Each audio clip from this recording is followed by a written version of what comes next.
মধ্যে পড়ে যায়, মনের ভিতরে শান্তি নাই। টাকা আছে, পয়সা আছে, জমি আছে, অর্থ আছে, সব আছে, কিন্তু মনের তৃপ্তি এবং শান্তি নাই। আছে না নাই? আছে না? কোন জিনিসের অভাব নাই, সম্পদ আছে, টাকা আছে, জায়গা আছে, জমি আছে, ছেলে আছে, মেয়ে আছে, নাতি আছে, পুতি আছে, সাম্রাজ্য আছে এবং জনবল আছে, কাঠামো আছে, সব ঠিক আছে, কিন্তু দিলটার মধ্যে, অন্তরটার মধ্যে শান্তি না। কি আছে না নাই? এই সমস্ত লোকদের জন্য আল্লাহ তাআলা কোরআন পাকের মধ্যে মেসেজ দিয়েছেন, সংবাদ দিয়েছেন। যদি কোরআনের কাছে জানতে চান আমি কোথায় শান্তি খুঁজে পাবো, আমি কোথায় গেলে শান্তি পাবো, আমি কোথায় গেলে তৃপ্তি পাবো, আল্লাহ কোরআন সুন্দরভাবে আপনাকে আমাকে জানায় দেয়, জবাব দিয়ে দেয়। আলা বিযিকরিল্লাহি তাতমাইন্নুল কুলুব। বলেন সুবহানাল্লাহ। আল্লাহ তাআলা আপনাকে আমাকে কোরআনের মধ্যে জানায়, হে মুমিন মুসলমান, শান্তি যদি পেতে চাও, দিলের মধ্যে যদি শান্তির পরশ নিতে চাও, দিলের মধ্যে যদি সাকিনা নিতে চাও, আত্মতৃপ্তি যদি হতে চাও, মাওলা পাকের জিকির শুরু করে দাও। সুবহানাল্লাহ। আলা বিযিকরিল্লাহি তাতমাইন্নুল কুলুব। এই তোমার জিকিরের মধ্যেই আছে তোর শান্তি, জিকিরের মধ্যেই আছে আপনার তৃপ্তি, জিকিরের মধ্যেই আছে শান্তি। সুবহানাল্লাহ। এজন্য হৃদয়ের শান্তি খোঁজার জন্য যেমন ডাক্তারের কাছে গেলে চলবে না, হৃদয়ের শান্তি খোঁজার জন্য আসতে হবে কোরআনের কাছে, কোরআনের ডাক্তারের কাছে। এক এক বিষয়ের জন্য এক এক ডাক্তার আছে। গ্যাস্ট্রিকের সমস্যা, গ্যাস্ট্রোলজি ডাক্তারের কাছে যেতে হয়, কি হয় না? ব্রেনের সমস্যা, নিউরোসায়েন্স ডাক্তারের কাছে যেতে হয়। হাত পা ভেঙে গেছে, হাত পা সমস্যা, অর্থোপেডিক ডাক্তারের কাছে যেতে হয়। হৃদয়ের সমস্যা হচ্ছে কার্ডিওলজি ডাক্তারের কাছে যেতে হয়। হার্টের সমস্যা হলে কার্ডিওলজি ডাক্তার, তিনি হার্টের চিকিৎসা করবেন। কিন্তু আপনার সমস্যা হচ্ছে হৃদয়ে, এই কলবে, এই চিকিৎসা জগতের কোনো ডাক্তার দিতে পারবে না। এই চিকিৎসা একমাত্র কোরআন, কোরআনের যারা ডাক্তার আছে তারা দিতে পারবে। সুবহানাল্লাহ। এজন্য কোরআন আমাদের চিকিৎসা দিচ্ছেন। আলা বিযিকরিল্লাহি তাতমাইন্নুল কুলুব। যদি শান্তি চাও, সুখ চাও, তবে তোমরা আল্লাহর জিকির শুরু করে দাও, এর মধ্যে শান্তি আছে। বলেন না সুবহানাল্লাহ। এবার প্রশ্ন করেন, আমি জিকির করবো, কতক্ষণ জিকির করবো, কিরকম জিকির করবো, কতক্ষণ জিকির করবো? আল্লাহ তাআলা কোরআনে আপনাকে জানায় না যে আপনি কতক্ষণ জিকির করবেন। সেই মেসেজটা আল্লাহ কোরআনে দিয়েছে। বলেন সুবহানাল্লাহ। আল্লাহ তাআলা আপনাকে এই সংবাদটা জানায় যে আপনি কতক্ষণ জিকির করবেন। আল্লাহ তাআলা কোরআনে পাকের মধ্যে বলেন, বিসমিল্লাহির রাহমানির রাহিম। ইয়া আইয়ুহাল্লাযীনা আমানু যকুরুল্লাহা যিকরান কাসীরা। সুবহানাল্লাহ। আল্লাহ বলতেছেন, হে মুমিন, আল্লাহ আপনাকে আমাকে স্পেশাল নাম ধরে রেখেছেন। ইয়া আইয়ুহান নাস বলে রাখেন নাই। যখন আল্লাহ সুবহানাহু ওয়া তাআলা মুমিনদেরকে সম্বোধন করে রাখে, বুঝতে হবে আল্লাহ কোনো শুভ সংবাদ দিতেছে অথবা কোনো খারাপ জিনিস থেকে আপনাকে আমাকে নিষেধ করতেছে। আল্লাহ ইয়া আইয়ুহাল মুমিনুন, এই মুমিনদেরকে ধরে রাখতেছে, ঈমানদারদেরকে দায়িত্ব রাখতেছে, জানাইতেছে, হে ঈমানদাররা, ইয়া আইয়ুহাল্লাযীনা আমানু যকুরুল্লাহা যিকরান কাসীরা। সুবহানাল্লাহ। তোমরা অধিক পরিমাণে জিকির করো। কাসীরা অনেক বেশি, অনেক বেশি। এত বেশি পরিমাণে জিকির করবা, যে জিকির কিভাবে করবা, কখন বেশি পরিমাণে জিকির করবা, সে কথা আল্লাহ সুবহানাহু ওয়া তাআলা কোরআনে জানিয়েছেন। সুবহানাল্লাহ। কতক্ষণ করবেন, কি পরিমাণ করবেন, বেশি কেমন?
বিসমিল্লাহির রহমানির রহিম ইয়া আইয়ুহাল্লাযীনা আমানু যকুরুল্লাহা যিকরান কাসীরা ওয়াসাব্বিহুহু বুকরাতাও ওয়া আসীলা। আল্লাহ এখানে বললেন দুইটার সময়ের কথা জানাইলেন। কয়টার সময় বলেন? কয় সময়? দুইটার সময়ের কথা জানাইলেন, বলে দিলেন ওঠা বসা শোয়া তো আছি, আরো দুই সময় নির্ধারণ করে দিয়েছেন। একটা হলো সকাল, আর হলো সন্ধ্যাবেলা। সকালবেলা আর সন্ধ্যাবেলা এই দুই সময়টা আল্লাহ যিকিরের জন্য নির্ধারণ করেছেন। বলেন সুবহানাল্লাহ। এই সময় কেন বললেন? মুফাসসির ইকরাম তাফসীর করতে গিয়ে তাফসীরের মধ্যে লাগে এই দুইটার সময় একটা মানুষের জন্য খুবই গুরুত্বপূর্ণ। দিনের আযান যখন শুনে তিনি মসজিদের দিকে চলে যায়, ঘুম যখন তার ভেঙে যায়, সে অল্প একটু থেকে জায়গা আল্লাহর প্রশংসা করার জন্য, আল্লাহর কদমে সিজদা দেওয়ার জন্য যখন তিনি নামাজে মুসাল্লায় দাঁড়ায় যায়, নামাজ যখন শেষ হয়ে যায়, ফজরের ফরজ নামাজ যখন শেষ হয়ে যায়, আল্লাহ সুবহানাহু ওয়া তাআলা আপনার কাছে দুজন, আমার কাছে দুজন ফেরেশতা দিয়েছেন, কিরামান কাতিবিনা ইয়ালামুনা মা তাফআলুন। বলেন সুবহানাল্লাহ। এই দুজন ফেরেশতা এক দলের ডিউটি থাকে রাতে, আর এক দলের ডিউটি থাকে দিনে। রাতে যারা আপনার সাথে ডিউটি করলো, সকালের ফজরের ফরজ নামাজ পড়া হওয়ার সাথে সাথে ফরজ দুই রাকাতের সওয়াব নিয়া এই দুই ফেরেশতা আল্লাহর দরবারে চলে যায়। সুবহানাল্লাহ। কার কাছে যায়? এই সারা রাত আপনি যা করছেন, চুরি করছেন না ডাকাতি করছেন না বদমাশি করছেন না নাফরমানি করছেন না তাহাজ্জুদ করছেন না ইবাদত করছেন, যা কিছু করছেন সব যখন ফজরের দুই রাকাত পড়া হয়ে যায়, ওই বান্দাটা নিয়ে যায়। আর যেই বান্দা ঘুমাইয়া থাকে, ওঠে না তার জন্য ফজরের নামাজের ওয়াক্ত শেষ পর্যন্ত অপেক্ষা করে, এই নামাজটায় দুইটা সিজদা দেয় কিনা। যখন থেকে ফজরের ওয়াক্ত চলে গেছে, তার কাছ থেকে ফেরেশতা চলে যায়। এজন্য বাবাজিরা, ফজরের দুই রাকাত ফরজ নামাজ যখন পড়া হয়ে যায়, আল্লাহর দুইজন ফেরেশতা কিরাম কাতিবিন আল্লাহর দরবারে সারা আমল নামায় হাজির হয়। আল্লাহ আপনার এই বান্দা দেখেন, রাতভর জিকির করেছে, তাহাজ্জুদ করেছে, বন্দেগী করেছে, রাতভর আপনার কদমে সিজদা দিয়েছে, কোরআন তেলাওয়াত করেছে, যখন ঘুমাইতে গেছে সূরা ফাতিহা ক্লাস করে ঘুমাইছে, ঘুমানোর সময় জিকির করতে করতে ঘুমায় পড়ছে। সারা রাতের আমল নামায় জিকিরের সওয়াব রেখে দিয়েছি। বলেন সুবহানাল্লাহ। যেই লোকটা সন্ধ্যাবেলা ঘুমানোর সময়, রাত্রে ঘুমানোর সময় জিকির করতে করতে ঘুমায় যায়, কখন যে ঘুম করেছে সে বুঝতে পারে না। ওই ফেরেশতারা জিকির যতক্ষণ করে সব দেখতে থাকে, যখন ঘুমায় যায় সবটা বন্ধ করে দেয়। আমল নামায় সব কেন দেখতেছো না? ফেরেশতা জানতে, আল্লাহ আপনার বান্দা তো ঘুমায় গেছে, জিকির করে না কেন, সব দেখবো। আল্লাহ তাআলা বলেন, আমার বান্দাকে আমি ঘুম না দিতাম, আমার বান্দা সারা রাত জিকির করতে থাকবে, অতএব আমার বান্দার ঘুম না হওয়া পর্যন্ত সমস্ত সময়টা জিকিরের সব দেখতে থাকো। রাতের ফেরেশতা চলে গেল, ফরজ দুই রাকাতের রাতের ফেরেশতা যখন চলে যায়, আবার দুইজন ফেরেশতা নাযিল হয়। দুইজন ফেরেশতা নাযিল হয়ে দেখতে পায় আমার বান্দা ফজরের নামাজ পড়ে জায়নামাজের মুসাল্লা থেকে ওঠে নাই। আপনার বান্দা নামাজ পড়ে জায়নামাজের মুসাল্লা থেকে চলে যায় নাই, বৈশা বৈশা আল্লাহ পাকের জিকির করতেছে। দুজন ফেরেশতা দেখলো আপনি জিকির করতেছেন, জিকিরে বসা আছেন। ফেরেশতা সেই সাথে জিকিরের সব দেখতে থাকে, জিকিরের সব দেখতে থাকে। যখন ফেরেশতা দুজন সকালে এসে থেকে আপনি জিকিরে, ফেরেশতা সাথে সাথে জিকিরের সব দেখতে থাকে। আপনার জিকির করা শেষ হয়ে গেল, ইশরাকের সময় হলে ইশরাক করে গেলেন, ইশরাকের সব দেখে তারপর দিন দুনিয়ার কাজের মধ্যে গেলেন, আপনি আপনি কাজের মধ্যে নিয়াত করলেন যে আমি হালাল জন্মদিনের জন্য আমি হালাল পথে হালালভাবে উপার্জন করে স্ত্রী পুত্র সন্তান থেকে আহার করবো, আমি তোমার নামে কাজ শুরু করলাম। সারাদিন যত বৈধ কাজগুলো করবেন প্রত্যেক কাজের বিনিময়ে আল্লাহ জিকিরের সওয়াব রেখে দিবে। এবারে নিজের প্রস্তাব সারাদিন যখন আপনি গান করছেন, জিকির করছেন, আল্লাহ করছেন, তাসবিহ করছেন, কোরআন করছেন, জিকির করছেন, সব লিখতে থাকবে। অন্যায় করছেন তাও লিখতে থাকবে, বদমাশি করছেন তাও লিখতে থাকবে, কাকে ঠকাইছেন তাও লিখতে থাকবে, কাকে গালি দিচ্ছেন তাও লিখতে থাকবে, কার সাথে দুর্ব্যবহার করছেন তাও লিখতে থাকবে, কাকে ধোঁকা দিচ্ছেন তাও লিখতে থাকবে, কার সাথে প্রতারণা করছেন তাও লিখতে থাকবে। টোটাল দিনের আমল নামা সব লিখে শেষ করে দেবে। যখন মাগরিবের সময় হয়ে যাবে, মাগরিবের ফরজ নামাজ পড়ার পরে 2 রাকাত সুন্নাত যখন বান্দা শেষ করে দেবে, আল্লাহ সুবহানাহু ওয়া তাআলা ওই দুজন ফেরেশতা আপনার সারা দিনের আমল নামা আল্লাহর দরবারে পৌঁছে দেবে। সারা দিনের আমল নামা নিয়ে যাবে। আবার রাতের ফেরেশতা দিবে। দেখেন রাতের ফেরেশতা যখন আপনি মাগরিব করলেন, আওয়াবিন করলেন, আওয়াবিন কইরা যখন দেখলো বান্দা যায় না আমাদের মুসল্লা থেকে যায় না, তিনি মাওলা পাকের জিকিরের জন্য যায় না আমাদের বসে বসে জিকির করতেছে, তখন ফেরেশতা এসে আবার জিকিরের সওয়াব দেখে। তাহলে রাতের ফেরেশতা এসে আপনার জিকিরের সওয়াব দেখলো, দিনের ফেরেশতা এসে জিকিরের সওয়াব দেখলো। এজন্য সকাল সন্ধ্যা জিকিরের গুরুত্ব আল্লাহ বেশি দিয়েছেন। বলেন সুবহানাল্লাহ। যার শুরুটা ভালো হয় আশা করা যায় তার শেষটাও ভালো হবে, তাই না? সকাল শুরু হলো আপনার জিকির দিয়ে, আবার রাত শেষ হলো তাও জিকির দিয়ে। বলেন না সুবহানাল্লাহ। আল্লাহ বলেছেন বিল গুদুহি ওয়াল আশার, সকাল এবং সন্ধ্যায় মাওলা পাকের জিকির করতে থাকো। বলেন না সুবহানাল্লাহ। এই জিকির করা লাগবে। জিকির করলে কি হবে? জিকির করলে কি হবে? আল্লাহ তাআলা জিকির করলে কি হবে সে বর্ণনা করেন। ইন্নামাল মুমিনুনা আল্লাযীনা ইযা যুকিরাল্লাহু ওয়াজিলাত কুলুবুহুম ওয়া ইযা তুলিয়াত আলাইহিম আয়াতুহু যাদাতুহুম ঈমানান ওয়া আলা রাব্বিহিম ইয়াতাওয়াক্কালুন। বলেন সুবহানাল্লাহ। যখন বান্দা জিকির করবেন, ইন্নামা ইযা যুকিরাল্লাহ, যখন সে আল্লাহ পাকের জিকির করে, জিকির শুরু করবে, ওয়াজিলাত কুলুবুহুম, তার অন্তর আল্লাহর ভয়ে সংকুচিত হয়ে যাবে। আল্লাহর ভয়ে তার অন্তর দিয়ে চোখের পানি বের হবে। ওয়া ইযা তুলিয়াত আলাইহিম আয়াতুহু, যখন তিনি আয়াতে কারিমা পাঠ করবে, যাদাতুহুম ঈমানাও, তার ঈমানের শক্তি, ঈমানের নূর বৃদ্ধি পাবে। বলেন সুবহানাল্লাহ।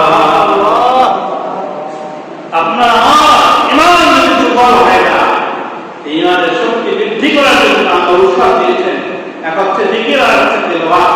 তেলাওয়াতটাও শিখিয়ে, জিকিরটাও শিখিয়ে, তবে তেলাওয়াত করলে আপনার ঈমানের নূর বৃদ্ধি পাবে, আপনি জিকির করলে আপনার ঈমানের নূর বৃদ্ধি পাবে। লাগবে না? আল্লাহ কোরআনে পাকের মধ্যে বলেন, কাল্লা রানা আলা কুলুবিহিম বিমা কানু ইয়াকসিবুন। বান্দার এই অন্তরের মধ্যে গুনাহ করতে করতে করতে করতে এই অন্তরের মধ্যে লোকের মতো কালো কালো দাগ পড়ে যায়। কি পড়ে যায়? কালা কালা দাগ পড়ে। বুঝেছেন না? যা আসলে চিন্তা করে এই বান্দার অন্তরটা ছিল সাদা গ্লাসের মতো ঝকঝকে পরিষ্কার। যখন আপনি আমি জগতের মধ্যে আসছি, কোনো গুনাহ রাখা হয় নাই, তখন পর্যন্ত অন্তরটা ছিল সাদা।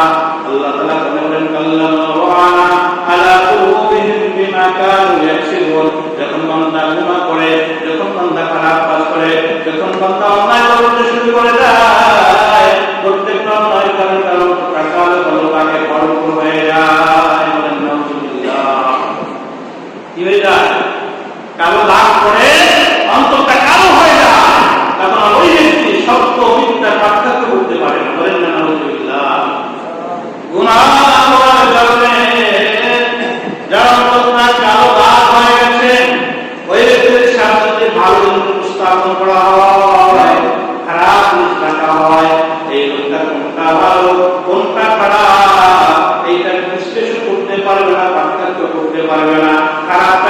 ভালো মনে করে করা শুরু করে দিবে। বলেন আলহামদুলিল্লাহ।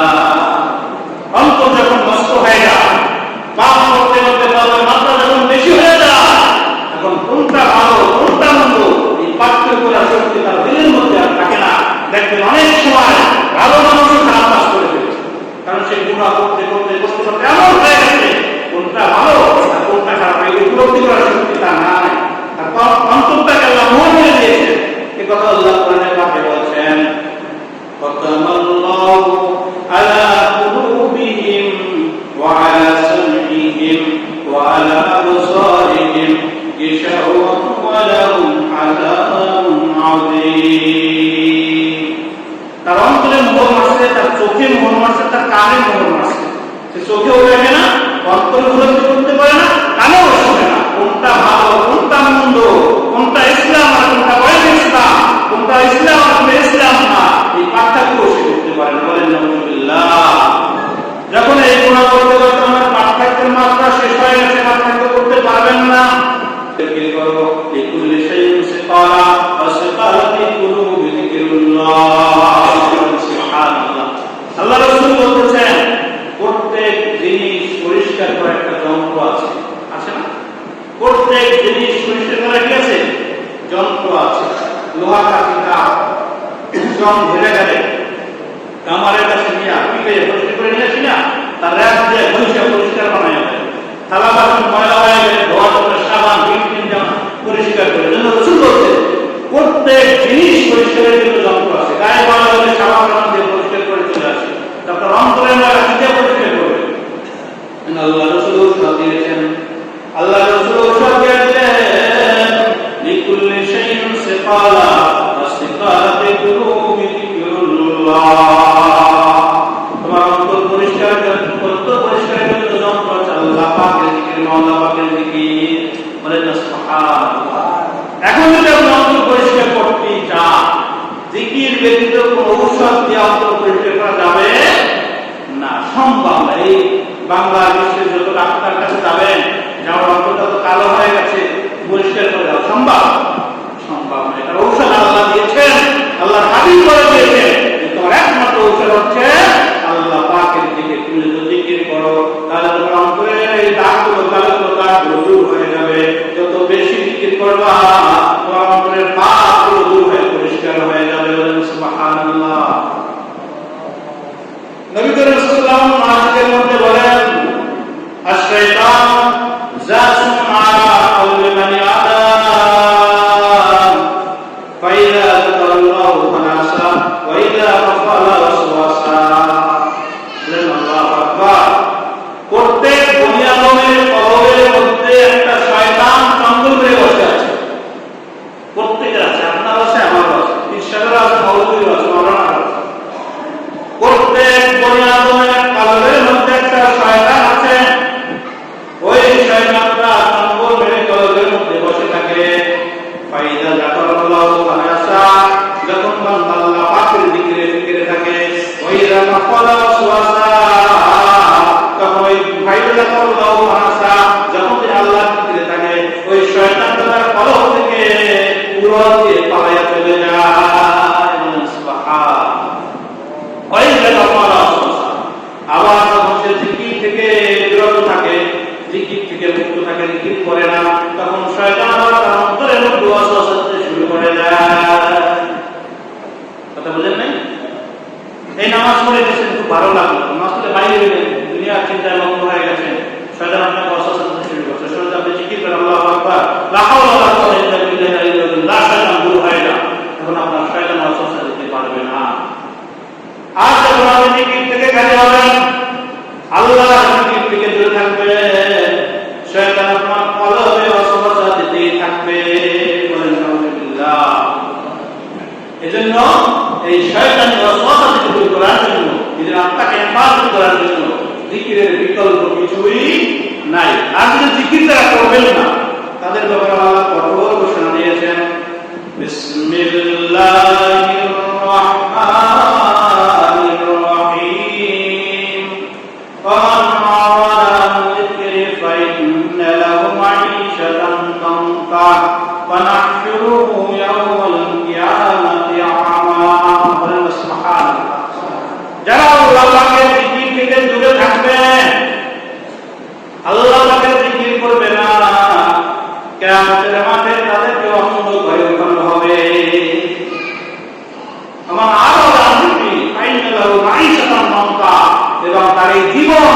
সংকীর্ণ করে দেওয়া হবে। জীবন কি করা হবে বলেন? জীবনের চলার পথ সংকীর্ণ করে দেওয়া হবে। এই সংকীর্ণের ব্যাখ্যায় মুফাসসির کرام লিখেছে, তার সম্পদ থাকবে, তার টাকা থাকবে, তার বাড়ি থাকবে, তার গাড়ি থাকবে, কোন জায়গায় অভাব থাকবে না, কিন্তু মনের মধ্যে শান্তি থাকবে না। কি থাকবে না বলেন? কি থাকবে না? মনের তৃপ্তি, মনের শান্তি থাকবে না। এই সমস্যাকে অন্ধ করে উঠানো হবে। কি করে বলেন? অন্ধ করে উঠানো হবে, অন্ধ হয়ে যাবে। অন্ধ আল্লাহর কাছে বলবে, আল্লাহ আমরা তো জগতের দৃষ্টিমান ছিলাম, চক্ষুমান ছিলাম, আমাদের তো দৃষ্টি শক্তি ছিল, সব কিছু দেখেছি, আমরা এখন কেন অন্ধ হয়ে আসলাম? আল্লাহ তাআলা বলবেন, তোমাদেরকে যে দৃষ্টি শক্তি দিয়েছি, এই দৃষ্টি শক্তি দিয়া তুমি আমি মাওলা পাকের জিকির করো না, তুমি শয়তানি কাজে ব্যয় করেছো, শয়তানের দলে ছিলা, হিজবুল শয়তানি ছিলা, হিজবুল্লাহ বলে তুমি ছিলা না, তুমি হিজবুল্লাহ বলে না থাকার কারণে আজকে তোমাকে অন্ধ করে উঠানো হয়েছে। বলেন নাউযুবিল্লাহ। এজন্য জিকির 7 প্রকার। কয় প্রকার বলেন? জিকির কয় প্রকার? 7 প্রকারের জিকির আছে। কয় প্রকার বলেন? কয় প্রকার? 7 প্রকারের জিকির আছে। এক নম্বর হচ্ছে জিকিরে কলব। জিকিরে কলব হচ্ছে কলবের জিকির। কিসের জিকির? কলবের জিকির, লা ইলাহা ইল্লাল্লাহ, লা ইলাহা ইল্লাল্লাহ। দুই নম্বর হচ্ছে জিকিরের আক, জিকিরুল আক। বলে কি? জিকিরুল আক মানে আকলের জিকির, মাথা জিকির। চিন্তা গবেষণা করেন আল্লাহ করে বলেন, ওয়াক্তিলাফিল লাইলি ওয়ান নাহার, তবে জমিন নিয়ে, আমার পৃথিবী নিয়ে, আমার সৃষ্টি জগৎ নিয়ে তাফাক্কুর করো, চিন্তা করো, এটা একটা জিকির। তারপর আছে জিকিরুল লিসান, জিকিরুল লিসানের জিহ্বা দিয়ে জিকির করবেন, আল্লাহ আল্লাহ সুবহানাল্লাহ সুবহানাল্লাহ। তারপর আছে জিকিরুল আইন, এই চোখের জিকির আছে। কিসের জিকির? চোখের জিকির। চোখের জিকিরকে আল্লাহ সুবহানাহু ওয়া তাআলা এই সৃষ্টি জগৎ দেখলেন, আল্লাহ নিয়ামত দেখলেন, আলহামদুলিল্লাহ বলেন সুবহানাল্লাহ। দেখার সাথে আলহামদুলিল্লাহ বলেন, আল্লাহ কত নিয়ামত তুমি বানিয়েছো, কত নিয়ামত তুমি দিয়েছো, আপনার সাথে দস্তরখান ভর্তি খাবার মজুদ আছে, আপনি দেখলেন, আলহামদুলিল্লাহ বলেন। তারপর চোখের জিকির বলেন সুবহানাল্লাহ। তারপর আছে জিকিরুল ওযন, আপনার কানের জিকির। কিসের জিকির বলেন? কানের জিকির আছে। কানের জিকির কি? আপনি আল্লাহর প্রশংসা শুনলেন, কেউ প্রশংসা করলো, আপনি শোনার সাথে আলহামদুলিল্লাহ বললেন। আবার কেউ কোরআন তেলাওয়াত করলো, আপনি চুপে চুপে কোরআন শুনলেন, এটা হচ্ছে আপনার কানের জিকির। আল্লাহ তাআলা কোরআনের পাকের মধ্যে বলেন, ফাইদা কুরিয়াল কোরআন ফাসতামিউ ওয়া আনসিতু লাআল্লাকুম তুরহামুন। যখন তোমাদের কাছে কোরআন তেলাওয়াত করা হয়, কোরআন পাঠ করা হয়, তখন তোমরা নীরবে নিস্তব্ধ অন্তরে কাঁদতে কোরআনটা শুনতে থাকো। বলেন সুবহানাল্লাহ। এটা হচ্ছে কানের জিকির। তারপর আছে জিকিরুল ইয়াদ, এই হাতের জিকির আছে। কিসের জিকির আছে? হাতের জিকির আছে। হাতের জিকির হচ্ছে আল্লাহ বৈধ পন্থায় যা কিছু করেছে, আপনি সবকে হাতে যতটুকু করবেন, এটা হচ্ছে আপনার হাতের জিকির। আবার যখন জিহাদের ময়দানে যাবে, আপনি শমশের নিয়ে তলোয়ার নিয়ে মাঠে ঝাঁপিয়ে পড়বেন, এটা হচ্ছে আপনার হাতের জিকির। বলেন সুবহানাল্লাহ। আপনার পায়ের দিক আছে জিকিরুল রিজলাইন, আপনার পায়ের জিকির হচ্ছে যিনি কাজে কোনো আহ্বান জানানো হচ্ছে, যখন জায়গায় মাহফিল হবে, পায়ে হেঁটে মাহফিলে যাবেন, অনেক জায়গায় জিকিরের তালিম হবে, হেঁটে হেঁটে জিকিরের তালিম যাবেন, অনেক জায়গায় ইংরেজি শিক্ষা করতে হবে, হেঁটে হেঁটে ইংরেজি শিক্ষা করতে যাবেন। এভাবে যত ভালো কাজগুলো আছে, আপনি পাও দিয়া হাইতে হাইতে গেলে এইটি হবে আপনার পায়ের জিকির। বলেন সুবহানাল্লাহ। এই 7 প্রকার জিকিরের বাইরে কোনো জিকির নাই। এই 7 প্রকার জিকির প্রত্যেকটা মুমিন বান্দা যখন আরম্ভ করতে পারবে, তখন ওই বান্দা কামিল মুমিন হতে পারবে। বলেন সুবহানাল্লাহ।